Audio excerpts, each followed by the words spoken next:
What else is happening inside that home? Hello, I am Dr. Mark McMorris Jr., a former deputy sheriff, rescuer, animal advocate, author, and journalist.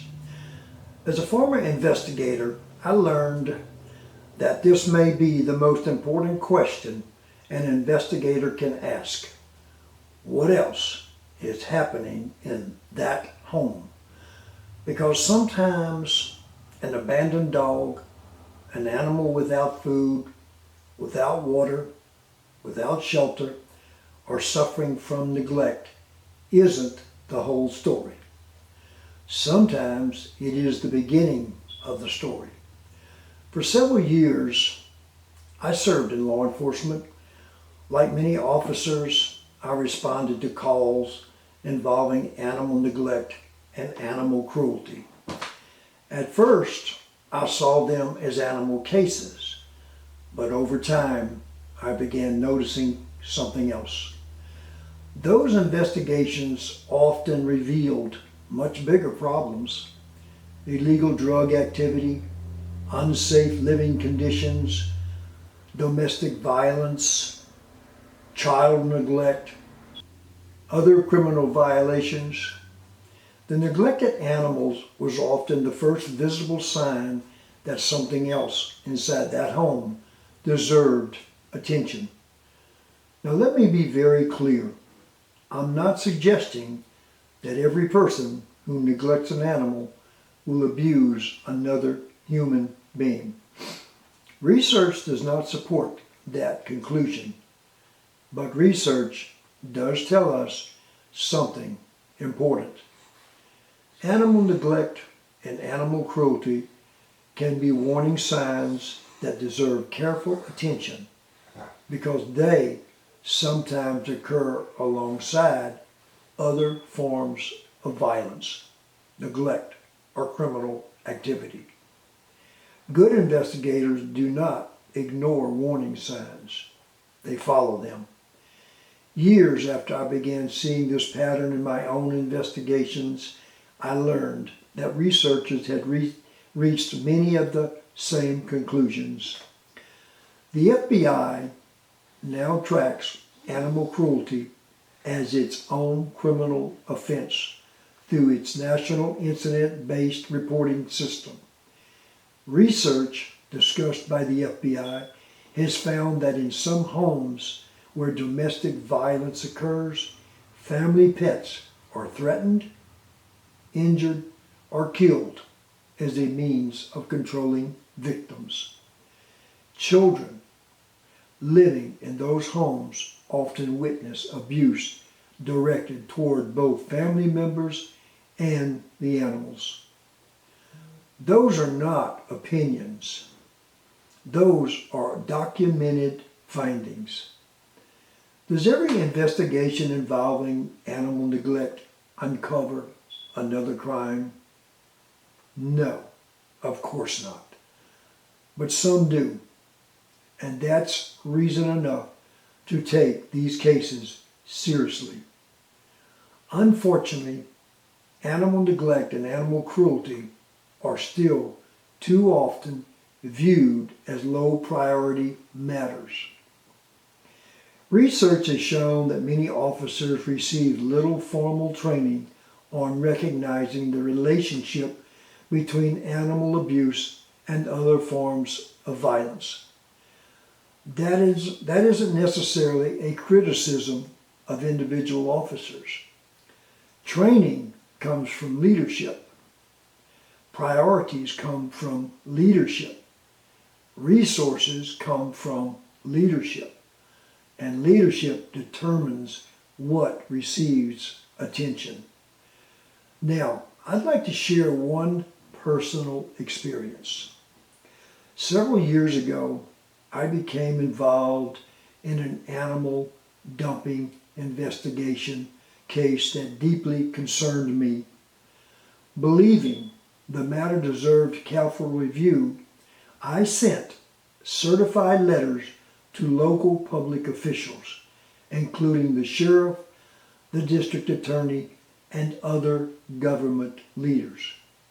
Those letters documented my concerns, and explained why I believed the matter warranted attention. I have documentation showing those letters were delivered. I received no response, no phone call, no letter, no request for additional information. Whether officials ultimately agreed or disagreed with my concerns isn't the point.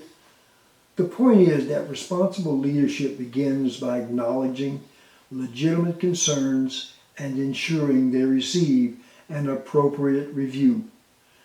When citizens take the time to document legitimate public safety concerns, they deserve to know that those concerns have at least been reviewed.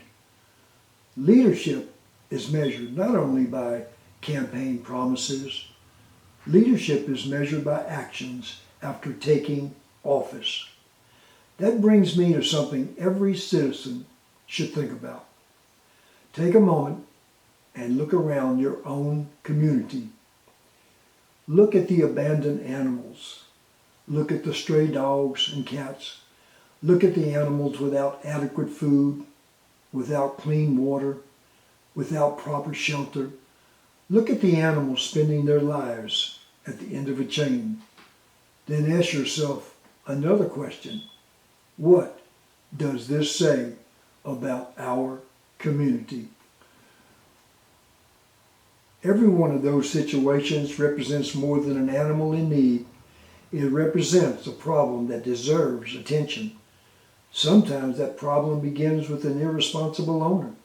Sometimes it's a lack of education. Sometimes it's a lack of resources. And sometimes it raises legitimate questions about whether our community has made animal neglect and animal cruelty a priority. Now, I'm not suggesting that any sheriff can prevent every act of neglect. No one can do that. But every sheriff establishes priorities. Every sheriff decides how laws will be enforced. Every sheriff decides what training officers receive. Every sheriff helps shapes the culture of the department. Those are facts. Now let's talk about elections. Every election season, we hear people praising one candidate while criticizing another. That is part of living in a free society. Everyone has the right to an opinion, but if we're going to publicly praise or criticize a candidate, we also have a responsibility to support our statements with facts whenever possible. Documentation matters. During my years in law enforcement, I learned that opinions are easy. Evidence carries weight. If someone says an elected official ignored legitimate concerns, can they document it? If someone claims a candidate has been responsive, can they point to documented examples? If someone says promises were made but never kept, where is the evidence? Do not rely solely on rumors. Do not rely solely on social media. Do not rely solely on campaign advertisements. Look at the record. Look at documented actions. In my own case, I chose certified letters because I wanted a documented record showing that my concerns had been delivered. Today, I do not have to rely on memory. I do not have to rely on opinion. I have documentation. Now, whether someone agrees with my concerns is a separate discussion. The facts are documented. That is how investigations work. And I believe that is how informed citizens should evaluate their government. Facts, documentation, accountability. Those three principles should guide every investigation and every election. I'm not here to tell you who to vote for. That's your decision. but I am asking you to do something. Before you cast your vote, look beyond the campaign signs, look beyond campaign promises, look beyond political advertisements. Study the record. Ask the difficult questions. How has this person led? How have they responded when citizens ask for help? What priorities have they demonstrated while in office? Have their actions matched their words? These are fair questions, and every voter deserves honest answers. I'd like to leave you with what else is happening here. Maybe that's a question we should all ask, not only about a home, but about our communities. Because public safety begins long before a tragedy makes the evening news. It begins when we recognize warning signs. It begins when we follow the evidence. It begins when we hold ourselves and our leaders accountable. Thank you for taking the time to listen. I hope this discussion encourages you to ask questions, seek facts, and make informed decisions. Because stronger communities are built by citizens who value facts, demand accountability, and never stop asking, what else is happening here?